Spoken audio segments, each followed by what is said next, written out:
We're living in times now where just deception is just running rampant everywhere. We have to question these things.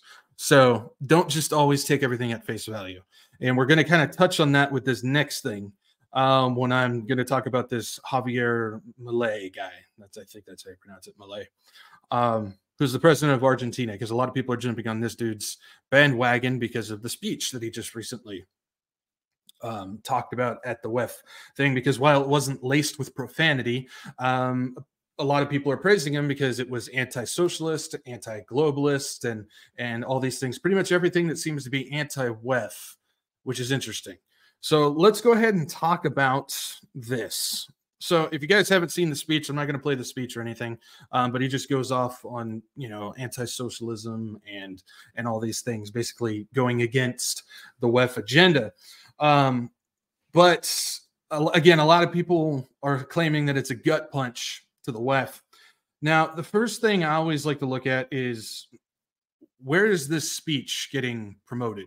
Who's showing it? Who's talking about it? Where's it getting promoted? Well, the speech has been spread pretty much everywhere through places like the Associated Press, Financial Times, CNBC, New York Post, Reuters, Sky News, DW News, all these mainstream news groups.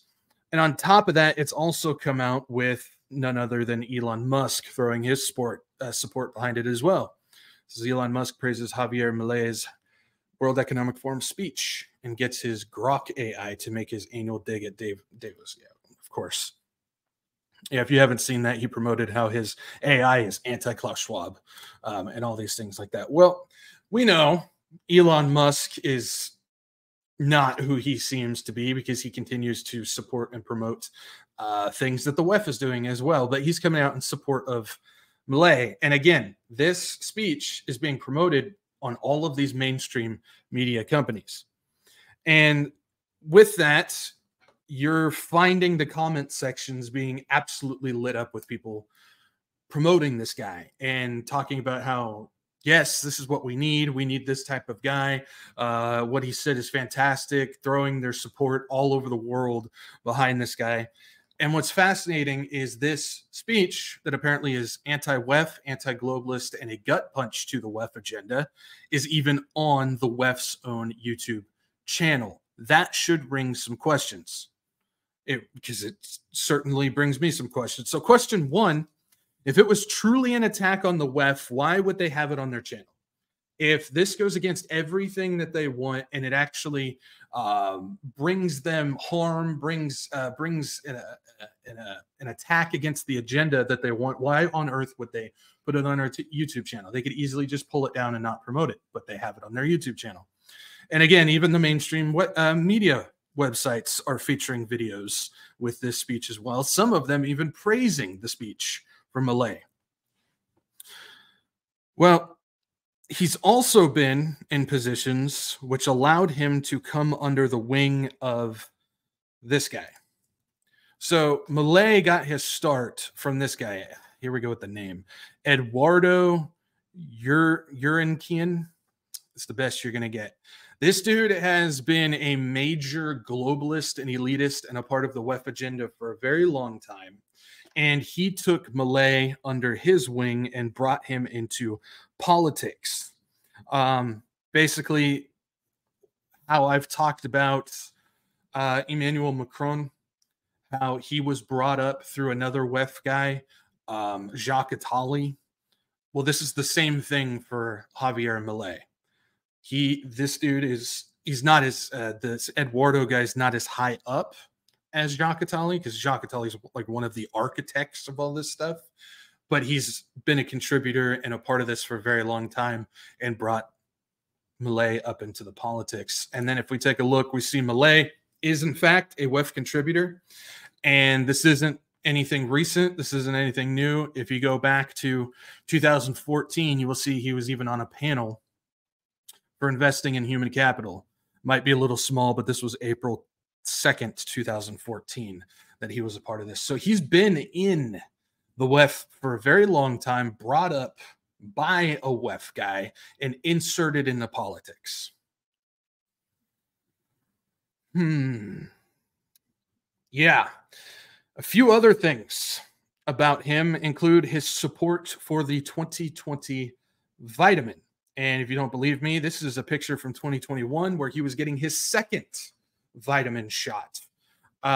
So he's in support of that. He is also pro-Ukraine, and similar to both Trump and Zelensky, he was quite a hit, a media talking head on TV and radio as well. So if you guys don't remember, Zelensky was an actor before he was placed as president. Trump was also an actor before he was placed as president. And Milei was also not an actor, but he was quite popular when it comes to TV interviews and radio interviews and all this stuff. So he has that ability, that character to play the character that he's playing now, in my opinion. Now, keep in mind, along with all of this, the theme of this year's Davos was called Rebuilding Trust. Rebuilding trust. And what better way to do so than to bring in a character like Milei, which according to the comment section of all these mainstream media pages and everything, trust the guy. They trust him. They praise him. They love what he said. They love the fact that he did a gut punch speech to the elitist agenda while at an elitist event, which that elitist event is still promoting that speech, and people trust him. Almost like rebuilding trust, right?